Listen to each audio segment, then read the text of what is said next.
কচু এটা আজি ৰুবলৈ আহিছোঁ বাৰীত। ইয়াৰ লগত নাতি আহিছে। ইয়াৰ চাওক আইনা, এয়া পুতলা মানে মাথা নাইকিয়া পুতলা এটা, আৰু এয়া বেগ চাওক, এইটো পখিলা। নাতি পিছা লৈ লৈ গুচি আহিল। মই এতিয়া কি কৰিম, উপায় নাই আৰু, তাই মোৰ লগতেই থাকে আৰু কি কৰিব। এতিয়া এই কচুটো ৰুবলৈ আহিছোঁ। এতিয়া গাঁত খান্দিম এইখিনিতে, চাওঁ বহা আঁতৰোৱা। এইখিনি মই এতিয়া গাঁত খান্দিম। এয়া দেখিছেনে,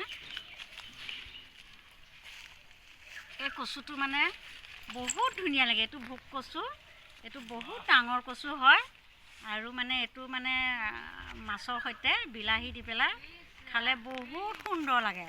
আৰু দালিটো এনেকৈ ডখৰ ডখৰকৈ দিব, বহুত সুন্দৰ লাগে। আৰু এই কচুটো ৰুওঁতে আপোনালোকে মুখত চেনি অকণ সুমুৱাই ল'ব, ৰুলে মানে কচুটো মিঠা হয়। আপোনালোকক কৈছোঁ, আপোনালোকেতো এইটো কচু খাইছে চাগে, মই মানে নিয়মটো কৈছোঁ আৰু।